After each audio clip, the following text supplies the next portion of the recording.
사울이 다윗의 음성을 알아듣고 이르되 내 아들 다윗아 이것이 내 음성이냐 하는지라 다윗이 이르되 내 주 왕이여 내 음성이니이다 하고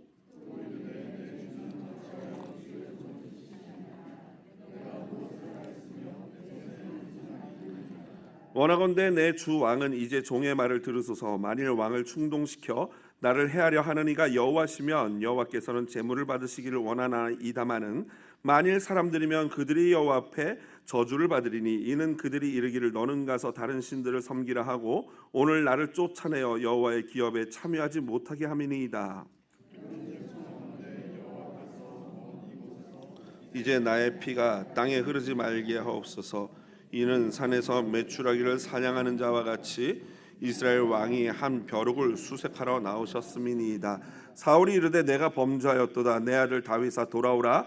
내가 오늘 내 생명을 귀하게 여겼은즉 내가 다시는 너를 해하려 하지 아니하리라. 내가 어리석은 일을 하였으니 대단히 잘못되었도다 하는지라. 창을 보소서. 한 소년을 보내어 가져가기야.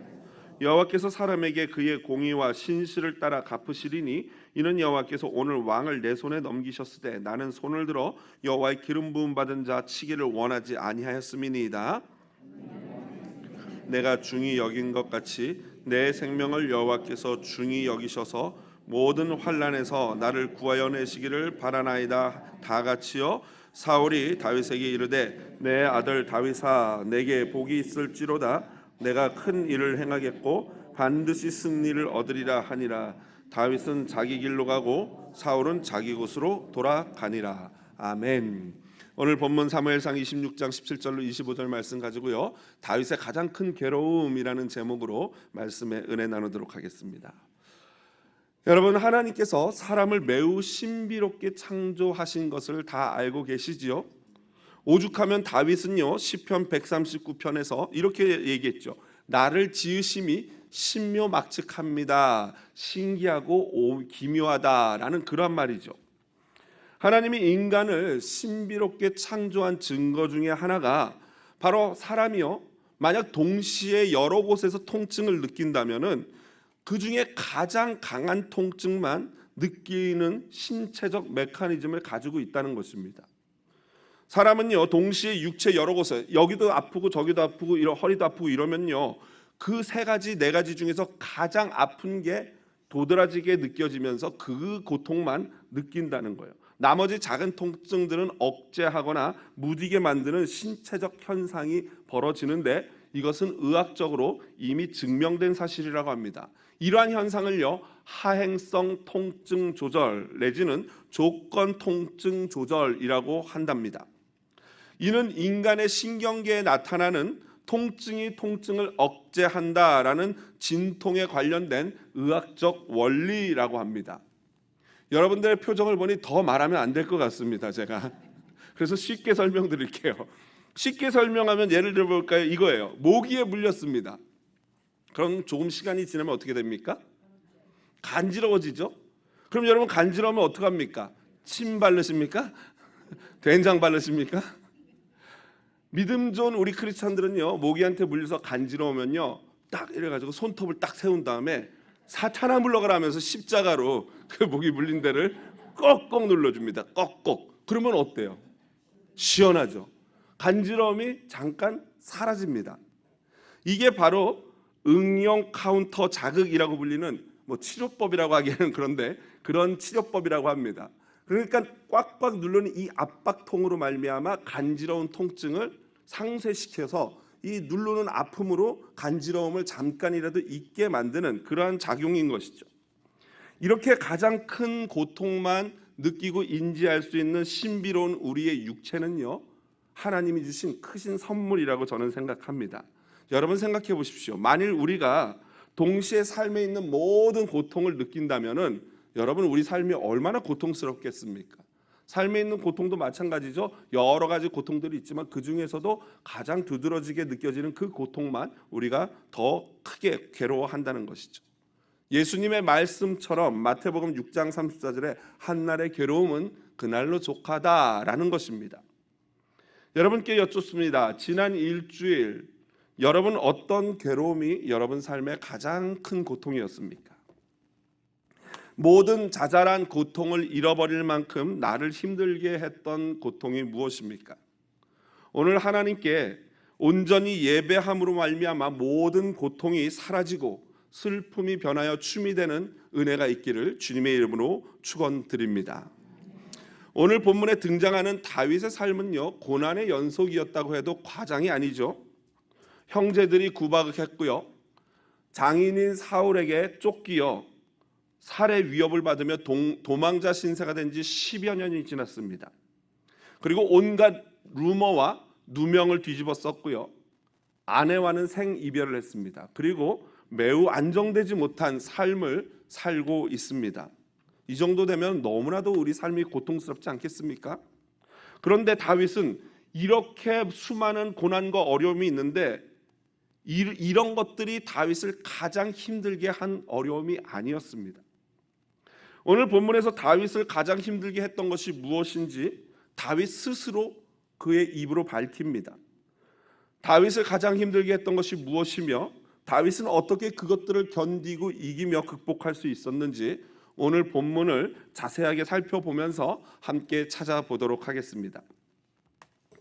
다윗이 사울의 군대 장관인 아브넬과 대화하는 소리를 듣고 사울이 내 아들 다윗이냐, 내 아들 다윗아 라고 부릅니다. 그러자 다윗이 내 주 왕이여 맞습니다, 다윗입니다 라고 말하고는 자기 입장을 변호합니다.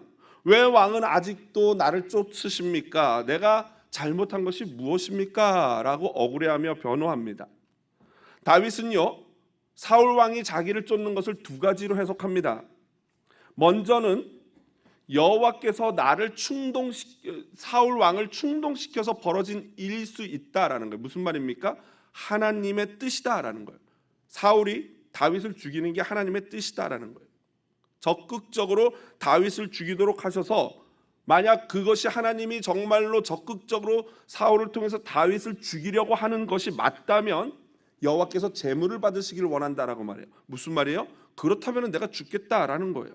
만일 내가 여호와 앞에 범죄한 것으로 말미암아 하나님이 나를 죽이려, 당신을 통해서 나를 죽이려 하는 것이라면 나는 당연히 죽겠다라는 겁니다. 그런데 그것이 아니고 만일 악한 무리들이 왕을 충동하여 나를 죽이려는 음모라면은 오히려 그렇게 충동질하는 그들이 여호와께 저주를 받을 것이다라고 말해요. 사실 다윗을 죽이려는 가장 근본적인 이유는 사울 안에 있지요. 사울이 우울증이 있고 두려움이 있고 불안감이 있어서 심신이 안정되지 못하니까 질투심 때문에 다윗을 죽이려고 했습니다. 하지만 그런 불안정한 사울을 안정시켜야 되는 사람들이 오히려 주변에서 충동질하는 무리들이 분명히 존재했습니다. 항상 그렇죠. 누군가를 폄훼하고 모욕하고 거짓 누명 씌워서 자꾸만 이렇게 누군가를 해코지하게끔 만드는 그 존재들이 분명히 주변에 있습니다. 26장 우리가 보고 있는 이 26장에 나오는 집사람들, 그 다음 22장 보면 에돔 사람 도액이 있었어요. 그리고 시편 7편, 성경에는 나오지, 이 역사서에는 나오지는 않지만 시편 7편을 보면 다윗이 베냐민 사람 구시 때문에 너무나도 속상해서 시편의 노래를 짓는 그런 모습을 우리는 볼 수 있습니다. 다윗은요, 다시 한번 사울에게 부탁합니다. 여호와 앞에서 멀리 떨어진 이곳, 그러니까 이 말은 무슨 말이냐면요, 성소가 있고 성막이 있는 그곳으로부터 멀리 떨어져 이방인 땅에 가까운 국경지대에 있는 이곳에서 내가 피 흘리며 죽기를 원하지 않습니다 라는 거예요. 그러면서 겸손하게 자신을 낮춰 나는 메추라기와 같고 벼룩과 같은 존재인데 이스라엘 왕이 이와 같은 나를 쫓고 죽이려는 것이 무슨 의미가 있겠습니까? 가치 없는 일입니다 라고 사울에게 말을 합니다. 여러분, 한 가지 질문 드려보겠습니다. 사울이 다윗을 죽이려는 것이 여호와께서 시키신 것입니까? 아니면 사람들에게서 나온 것입니까? 그렇죠. 사람들에게서 당연히 나온 것이죠. 그렇습니다. 당연히 악한 자들, 사울을 포함하여 악한 자들에게서 나온 의지입니다. 물론 여기서 우리는 한 가지 신학적인 고민을 해봐야 됩니다. 온 우주를 주관하시는 하나님의 섭리라는 신학적 측면에서는 다윗이 이런 고난당하는 것 역시도 하나님의 손바닥 안에 있었던 것이죠. 이걸 하나님의 섭리라고 말합니다. 분명히 이 일을 통해서 하나님은 다윗을 지금보다 더 아름답게 빚으실 것입니다. 하지만 이 일은 하나님이 적극적으로 다윗을 죽이려는 의도를 가지고 행하시는 그런 일이 아니다라는 의미죠. 오히려 악한 자들이 하나님은 사울이나 그 주변에 그를 충동질하는 사람들이 하고 싶은 대로 하도록 어떻게 해요? 내버려 두시고 있어요. 이것을 신학적인 용어로 말하면 신적 유기. 여러분 유기견 할 때 그 유기 있지 않습니까? 내버려 두시는 거예요. 그냥 너 하고 싶은 대로 해봐. 대신에 내가 다윗은 생명은 내가 보호할 거야 하면서 하도록 지켜보시는 거예요. 왜 그렇습니까?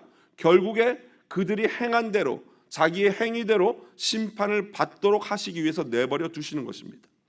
여러분 여기서 우리가 알아야 될 것은요, 하나님의 뜻과 하나님의 섭리를 오해해서는 안 됩니다. 우리가 보통 하나님의 뜻, 이게 하나님의 뜻이야 막 고난당하는 사람한테 우리가 얘기하죠. 다 하나님의 뜻이야. 그러면 어떤 마음 들어요? 이런 마음 들잖아요. 그러면 제일 속 터지게 하는 권사님들이 이런 분이에요. 말은 맞아요. 다 하나님의 뜻이야. 하나님이 너를 크게 쓰시려고 그래. 맞는 말이에요? 틀린 말이에요? 맞는 말이죠. 근데 막상 고난당하는 사람한테 그런 말 하면은 나보다는 권사님을 더 크게 쓰셨으면 좋겠습니다. 이런 마음이 들잖아요. 고난당하는 건 힘드니까요. 여러분 하나님의 뜻은요 항상 선한 줄로 믿습니다. 우리가 고난당하는 것을 하나님이 원하시지 않아요. 하지만 하나님이 우리를 향한 선하신 그 뜻을 이루기 위해서 하나님은 때로는 고난과 악도 어떻게 해요? 사용하셔요. 이거를 섭리라고 해요. 하나님의 뜻은 우리가 평안하고 우리가 건강하고 우리가 기쁜 게 하나님의 뜻인데, 그럼에도 불구하고 우리가 그런 선하신 뜻을 이루기 위해서 때로는 악한 사람들도 내버려 두시고 악들을 사용하시고 고난도 사용하시고 그런다는 거예요. 쉽게 말하면 선악과 따먹는 것이 하나님의 뜻입니까? 그렇죠. 아니에요. 선악과 따먹는 건 하나님의 뜻이 아니에요. 그럼에도 하나님의 선하신 뜻을 이루기 위해서 때로는 아담과 하와의 범죄함도 어떻게 해요? 내버려 두신다는 거예요. 그게 바로 하나님의 섭리입니다. 자, 중요한 것은요, 다윗이 스피치하는 중에서 지금 가장 다윗에게 힘든 것이 무엇인지가 툭 튀어나옵니다. 그것은 다윗이 지금 가장 괴로워하고 있는 것은 뭐냐면, 쉽게 말하면 다른 이 19절 하반절 중반부부터 나오는데요, 쉽게 말하면 이거예요. 예배할 수 없는 그 상황이 다윗에게는 너무나 힘든 거예요. 하나님을 너무나 예배하고 싶은데 도저히 예배할 상황이 안 돼요. 왜냐하면 성막이 저기 있으니까 갈 수가 없잖아요. 다윗은 다음과 같이 기도하듯 고백합니다. 19절 중간 부분에 보시면 이는 그들이, 거기부터 한번 화면 보면서 읽어보겠습니다. 이는 그들이 이르기를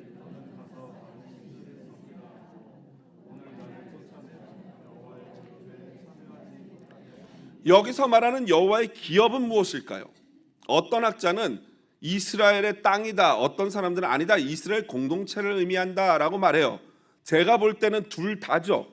이스라엘 공동체가 발 딛고 사는 그 땅이 바로 여호와의 기업인 것입니다.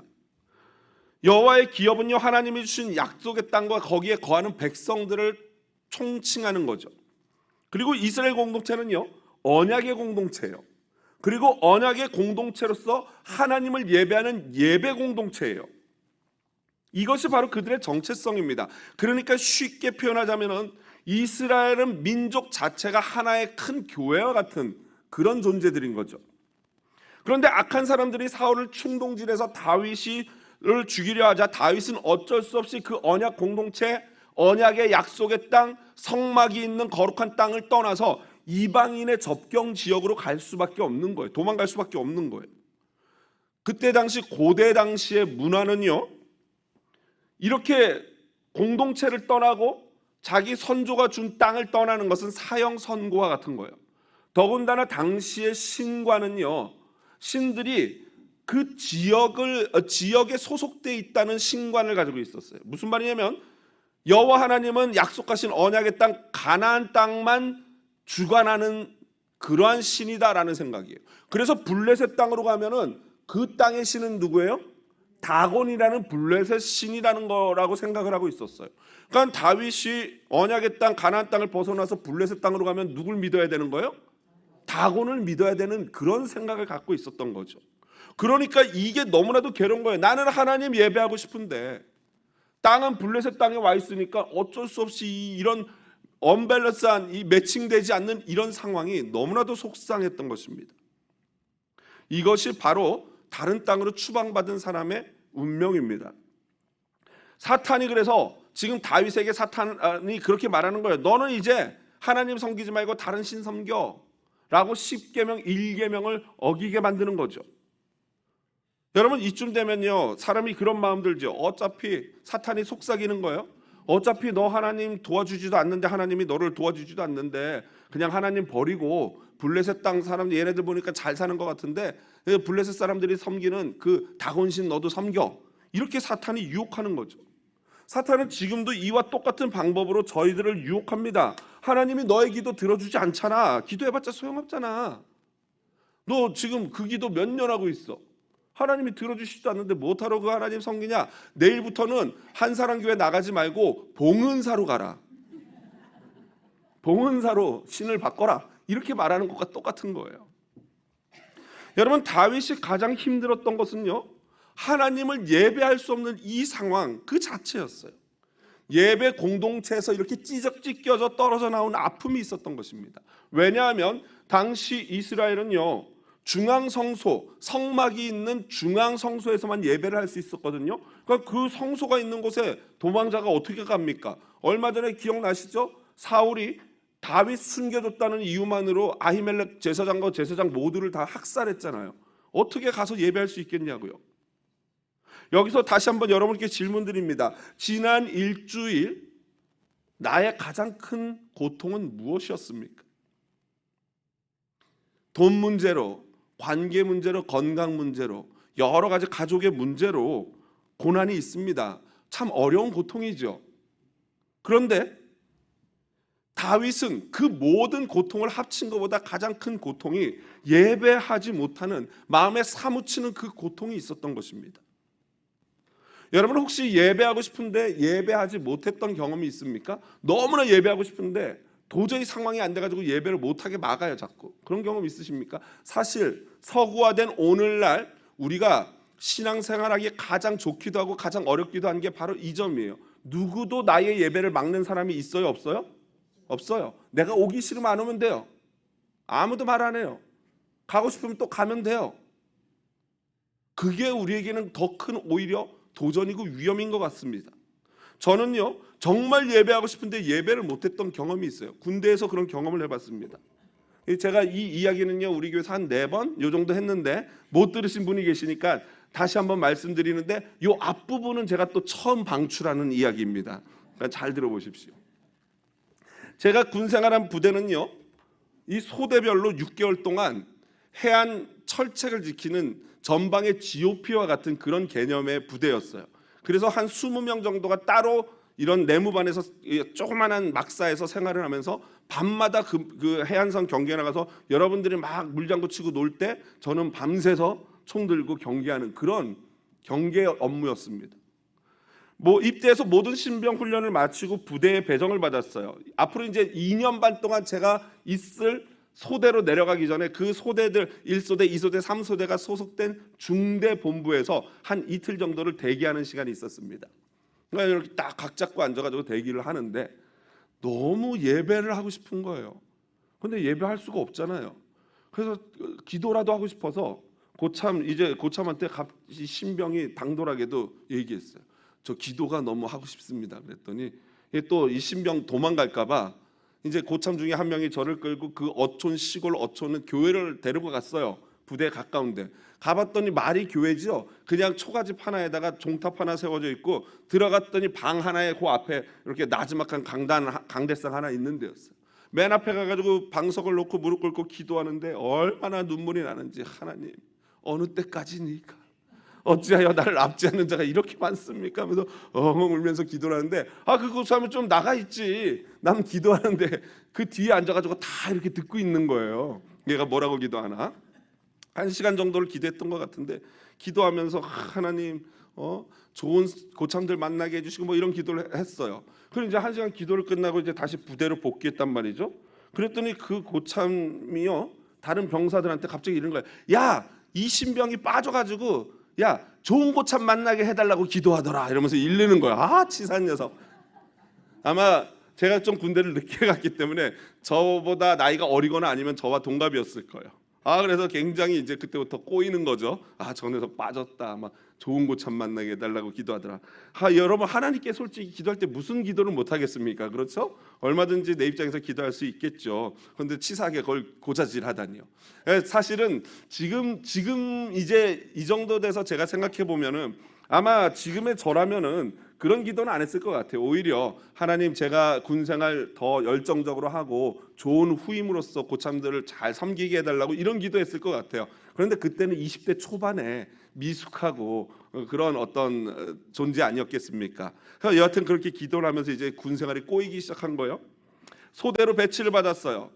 이제 주일이 됐어요. 너무 예배를 하고 싶은데 뭐 거기는 나갈 수가 없으니까요. 주일 아침에는요, 토요일날 저녁 6시에 경계에 투입합니다. 그리고 근무를 12시간을 서요. 달이 없는 때는요. 12시간, 6시에서 다음날 새벽 6시에 나와요. 그러면 이제 주일이잖아요. 그럼 부대로 복귀하면은 다 우리가 옷 갈아입고 아침을 먹습니다. 아침을 얼른 먹고는 그 다음에 오전 취침이라고 해서 밤새 근무 섰으니까 낮 12시 될 때까지 오전 취침을 하는 거예요. 근데 저는 너무나 예배 가고 싶은 거예요. 이 쫄따구가 하는 일은요, 고참들 식기 받아가지고 막 갖다 드리고, 고참들이 다 먹고 나면 얼른 식기 받아가지고 20개 되는 식기를 제가 혼자 다 닦는 거예요. 그 식기 먹고 식기 정리하고 뭐 세수하고 양치질하고 잠자리에 들기까지 약간의 시간이 있거든요. 그래서 저는 그 시간을 확보하기 위해서 미친 듯이 설거지를 막 하는 거예요. 얼른 해서 딱 갖다 놓고 잠자리에 들어가기 전 한 10분 5분을 예배를 하고 싶은 거예요. 그래서 몰래 도망 나왔어요. 우리 부대에 이렇게 있는데 밖으로 나왔다는 게 아니고 그 방에서 나와가지고 밖에 요 뒤쪽으로 돌아가면은 보일러실이 있어요. 사이즈는 어느 정도면 딱 요 정도 1.5m, 1.5m예요. 우리 여기 남자 화장실, 여자 화장실 중간에 보면은 그 뭐 이렇게 스토리지가 있는데 딱 그 정도 사이즈 되는데 보일러가 있어요. 바닥에는 기름이 이렇게 얼룩져 있는 그런 바닥인데 몰래 거기 숨어 들어갔어요. 이제 신병이 없어지면 난리 나거든요. 빨리 가야 돼요. 빨리 예배하고 가야 돼요. 숨어 들어가가지고 찬양하고 뭐 설교할 수 없으니까 찬양하고 말씀 읽으려 딱 2가지만 하려고 해요. 들어가자마자 찬양을 했어요. 근데 찬양을 뭐 크게 부를 수 없잖아요. 그 고참이 바로 들으니까 이렇게 불렀어요. 사랑하는 나의 아버지 하는데 어떻게 해요? 갑자기 눈물이 막 하늘로부터 막 은혜가 쏟아지는데 막 눈물이 콸콸 쏟아져요. 노래를 못 하겠어요. 그러고 나서 이제 찬양 겨우 끝내고 말씀을 봤어요. 말씀 여러분 알아요? 기드온 협회에서 주는 요만한 쪽복음이 있어요. 신약하고 시편만 들어간 성경이 있어요. 그걸 여기다 몰래 감추고 다녔어요. 이등병은 책 보면 안 되거든요. 그때는. 그래서 들어가가지고 찬양 눈물로 부르고 눈물 닦고 말씀을 쫙 펴가지고 딱 보는데 시편 22편이에요. 이런 말씀이 있어요. 내 하나님이여, 내 하나님이여, 어찌 나를 버리셨나이까? 어찌 나를 멀리하여 돕지 아니하시나이까? 왜 내 신음소리를 듣지 않고 이 고난 속에 나를 쳐넣고 있습니까? 라고 하는데 눈물이 설교 아무도 안 하는데 혼자 읽으면서 막 하나님이 주시는 그 마음이 느껴지는 거예요. 저 어떻게 이 다윗의 상황과, 이게 다윗의 시잖아요. 다윗이 사울에게 쫓길 때 지은 이 시를 보거든요. 이 다윗의 상황과 저의 상황이 어쩜 이렇게 딱 일치가 되는지 모르겠어요. 그 순간 제 마음과 다윗의 마음이 하나가 됐어요. 그리고 사울에게 쫓기던 다윗의 마음은 장차 1000년 정도 뒤에 있을 다윗을 위해서 십자가 지실 예수님의 그 마음과 어떻게 돼요? 정확히 하나가 되는 거예요. 다윗의 고난은 다윗을 예수님과 하나 되게 했어요. 저의 고난은 이 다윗과 제 마음이 하나가 되게 한 거예요. 여러분, 바로 이것이 진정한 예배인 줄로 믿습니다. 우리의 죄 때문에 하나님 아버지께 버림받고 십자가 위에 달리실 예수님의 마음과 하나가 되는 것. 예배는 죽을 수밖에 없는 죄인이 예수 그리스도의 은혜로 예수 안에서 하나님을 만나는 것, 이게 예배입니다. 현대 성도들에게 익숙한 화려한 조명도, 비싼 악기도, 수많은 청중도 하나 없는 기름투성이인 보일러에 그 바닥에서 예배할 때 하나님이 찾아오셨어요. 그 하나님을 만나는 게 진짜 예배예요. 그 전까지 수많은 찬양 인도를 하고 수많은 소위 은혜 넘치는 은혜들을 경험했어요. 하지만 그 기름투성이인 보일러실에서 홀로 아무것 없이 하나님을 예배했던 그 예배를 저는 제 인생의 최고의 예배로 기억하고 있습니다. 저는 덕분에 예배가 무엇인지 배웠어요. 예배는요, 내가 하나님께 무엇인가를 얻는 것이 아닙니다. 예배 왔다면 적어도 은혜 받아야지. 예배 왔다면 마음에 감동이 있고 눈물은 좀 찔끔 나야지. 뭔가 교훈이 있고 뭔가 새로운 지식을 배워야지. 그래야 가치가 있는 거 아니야? 그래야 시간이 아깝지 않은 거 아니야? 아니요, 틀렸어요. 예배는 그렇지 않습니다. 이러한 생각은요, 잘못된 예배가 아니에요. 예배를 모르시는 거예요. 예배는 오히려 내가 하나님께 무엇인가를 얻고 받는 것이 아니라 오히려 나의 가진 모든 것을 하나님께 드리는 것이 예배인 줄로 믿습니다. 나의 시간, 나의 물질, 나의 건강, 나의 아픔도, 나의 찬송과 노래와 기도, 나의 모든 것, 나의 전 인격을 모든 제사의 마지막에 쏟아붓는 포도주나 물과 같은 전제와 같이 내 모든 인격을 하나님 앞에 쏟아 부어내는 것, 이것이 예배인 것이. 그래서 예배는 보는 것이 아니라 하는 것입니다. 우리 한국말이 좀 예배를 오해하게끔 하죠. 예배 본다 하잖아요. 그러다 보니까 진짜 예배를 와칭하는 게 됐어요. 예배는 보는 것이 아니에요. 예배는 하는 것이에요. 우리는 시청자가 아닙니다. 예배 순서나 퍼포먼스를 보고 듣고 팔짱 끼고 앉아서 평가하는 게 아니에요. 저건 좋네, 저건 좀 괜찮네, 저 권사님 삑살이 났네, 이러면서 보는 게 아니에요. 그래서 저는 개인적으로요, 성가대나 찬양팀도 제가 평생 찬양팀 했지만 그런 것 좋아요. 좋지만 그거보다 더 좋아하는 게 뭐냐면 회중 찬양입니다. 회중 찬양이란 뭐예요? 성도들이 다 같이 부르는 찬양이에요. 왜 그렇습니까? 그게 진짜 예배이기 때문이에요. 몇몇 특별한 사람들이 나와서 부르는 이게 예배가 아니라, 그거 보는 게 예배가 아니라 진짜로 내가 한 예배자가 되어서 내가 노래를 잘하든 못하든 음치든 음치가 아니든 그 앉은 자리에서 내 입술을 벌려 낼 수 있는 가장 큰 열정적인 목소리로 하나님을 높이는 것, 이것이 진짜 예배요 진짜 찬양인 줄로 믿습니다. 이러한 예배의 진정한 기쁨을 맛보기 위해서는요, 우리의 예배 태도부터 바뀌어야 합니다. 여러분, 물론 교회 오는 성도들은요, A부터 Z까지 있어요. 장로님들도 계시는 반면에 오늘 처음 교회 오시는 분들도 얼마든지 있을 수 있고 있어야 한다는 것이죠. 믿음이 약한 분들에게 너무 과한 것들을 요구하기는 부담스럽습니다.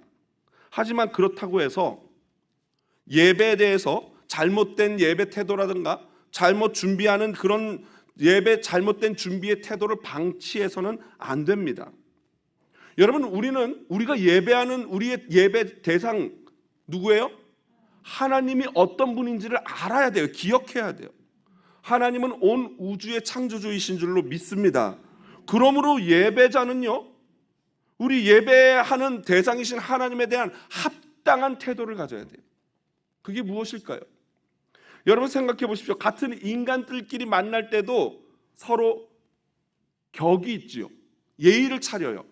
내가 이 정도 되는 분하고 만나려면 이 정도를 해서 맞춰서 나가서 그분을 존중한다는 것을 내가 표현해야 되겠구나라는 생각을 한단 말이죠. 그런데 우리는 하나님이 보이지 않는다는 이유로 하나님을 만홀히 여길 때가 있어요. 우습게 여기고 가볍게 여기고 그때 생각나는 대로 대한다는 거예요. 만홀히 여긴다는 것은 아차 하고 맞아 하고 이렇게 대하는 거예요. 여러분, 대통령을 만날 때, 높은 사람들을 만날 때 우리가 그런 식으로 하겠어? 맞아, 까먹었다 이러고 만나겠습니까? 그러므로 우리는 주중에 예배를 생각하고 예배를 준비해야 하는 것입니다. 그렇게 할 때 살아계신 하나님을 만나는 참 예배를 할 수 있을 줄로 믿습니다. 지금 내 삶의 가장 큰 고통이 무엇입니까? 여러분, 인생에 다양한 문제들이 있지만 결국 그 문제를 파고 들어가면은 결국 나의 예배 문제와 부딪히게 됩니다. 내 예배가 지금 살아있는 예배인지 아니면 그저 모형만 갖춘 죽은 예배인지. 다윗을 생각하면서 다시 한번 오늘 우리의 예배에 대해서 깊이 고민하는 시간 되기를 주님의 이름으로 축복드립니다. 다윗의 스피치를 들은 사울은요, 다시 한번 회개합니다. 지난번보다 더 적극적이에요. 내가 잘못했다, 나와 함께 궁으로 돌아가자라고까지 요청합니다. 하지만 다윗은요, 아닙니다. 창과 물병 사람 보내서 가져가십시오라고 말합니다. 이어서 다윗이 스피치하는데요, 그 다윗의 스피치에서 그가 이 모든 괴로움과 고난을 이겨낼 수 있었던 비결을 발견합니다. 그것에 대해서 월터 브루그만 목사님은 다음과 같이 말합니다. 같이 한번 읽어보겠습니다. 설화자는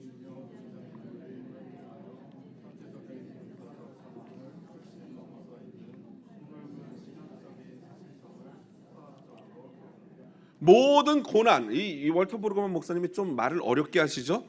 쉽게 설명드릴게요. 다윗이 겪고 있는 모든 고난, 예배를 못하는 것 포함하여 모든 고난을 뛰어넘는 다윗의 신학이 있다는 거예요.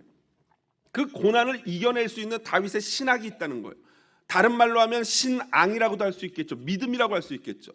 그 다윗의 신학이 무엇인가? 그건 뭐냐면요, 바로 23절 24절에 있는 말씀이에요.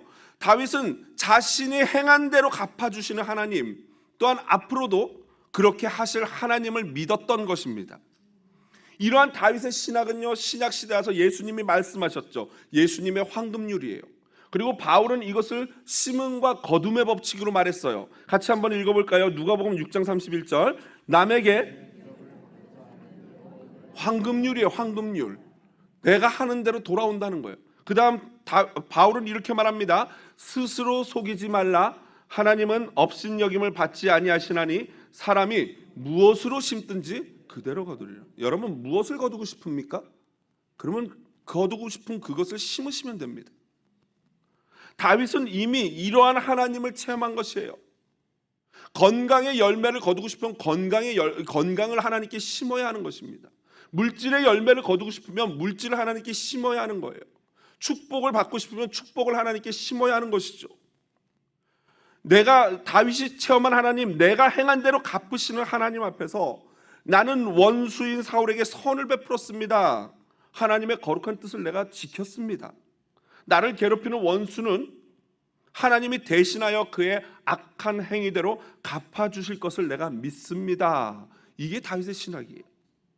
여러분, 이런 다윗과 같은 믿음이 있어야 할 줄로 믿습니다. 적어도 여러분, 예수님 믿는 성도라면은 이런 하나님 한 번쯤 만나고 경험해야 하지 않겠습니까? 나를 괴롭히는 사람이 있었는데 언제까지 내가 내 눈 한 번 확 찔르면 두 개로 확 찔러주고 언제까지 이런 식으로 살겠습니까? 내가 찔렸지만 하고 참고 하나님 나 눈 찔렸어요, 도와주세요, 갚아주세요 할 때 하나님이 놀라운 방법으로 그 원수 갚아주는 걸 여러분 한 번쯤은 경험해야 하지 않겠습니까?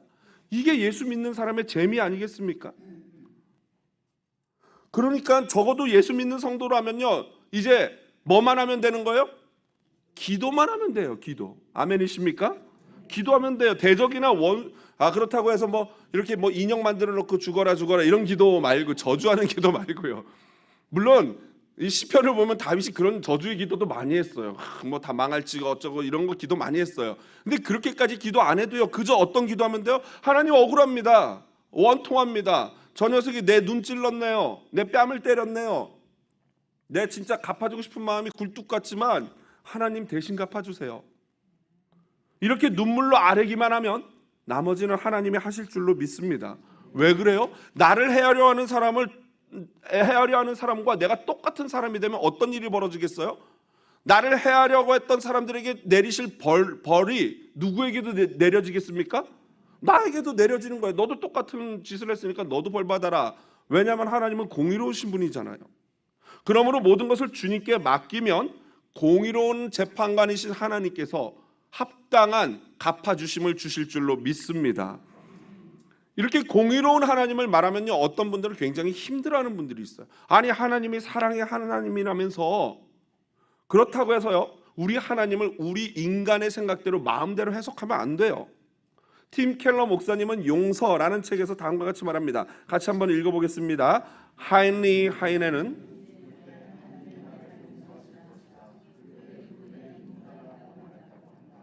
그러나 구약 성경의 분명한 메시지는 하이네는 독일의 시인이죠. 그런데 저 앞부분까지는 참 은혜로워요. 하나님이 나를 용서하실 것이다. 아멘이죠. 그런데 문제는 뭐예요? 뒤에요. 그게 그분의 임무다. 얼마나 건방진 이야기입니까? 하나님은 회개하는 자를 용서하시는 줄로 믿습니다. 하이네는요, 잘못된 신간을 가지고 있었던 거예요. C.S. 루이스의 말처럼 진노의 신이 없다면 사랑의 윤리도 심어줄 수 없습니다. 그러니까 진노라는 개념이 없으면 사랑이라는 개념도 우리가 알 수 없다는 거예요. 그게 같이 있을 때 이게 사랑이고 이게 공이고 그렇게 우리는 알 수 있다는 겁니다. 하나님은 반드시 우리가 행한 대로 갚아주시는 분입니다. 말씀을 정리합니다. 다윗이 경험한 하나님은 갚아주시는 하나님이십니다. 그 믿음으로 다윗은 온전히 중앙성소에서 예배하지 못하는 괴로움을 광야의 기도와 찬송으로 승화시킨 것입니다. 그 도망자 신세로 쫓기는 가운데 불렀던 그 노래가 시편이 되어 지금도 저와 여러분의 마음을 이렇게 터치하고 있는 것입니다. 광야에서 기도하고 찬송하는 가운데 다윗은 아직 오시지 않은 예수 그리스도를 만나서 시편 22편에 어찌하여 나를 버리시나이까 하고 예수님의 마음을 대신 노래한 것입니다. 우리에게 바로 필요한 것이 이 예배를 사모하는 마음이요 태도인 줄로 믿습니다. 우리 삶의 우선순위를 하나님을 만나는 예배를 가장 최고의 순위로 놓아야 합니다. 하나님은 그런 자의 예배를 기뻐 받으시고 예배 가운데 만나 주실 줄로 믿습니다.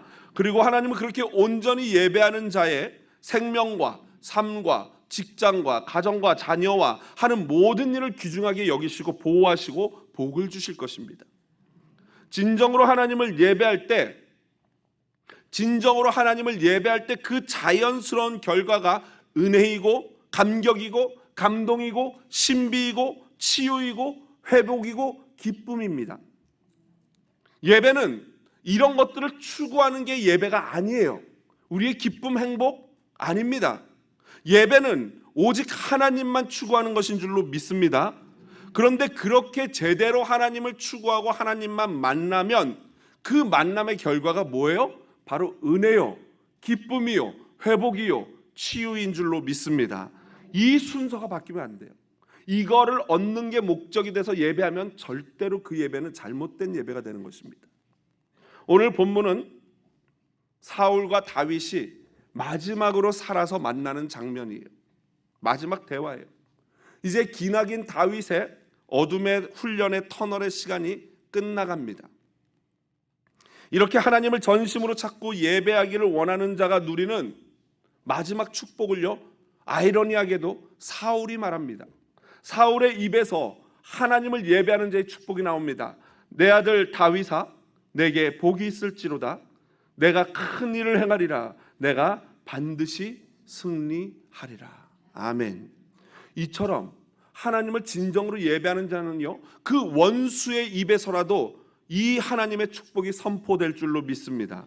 하나님은 다윗처럼 하나님을 참으로 사랑하고 예배하는 자에게 이렇게 놀랍게 역사하십니다. 진심으로 사랑하는 나의 한사랑교회 성도 여러분, 이러한 놀라운 하나님의 축복이 이 자리에 있는 모든 성도님들의 삶과 가정에 넘쳐나기를 예수 그리스도의 이름으로 축원합니다.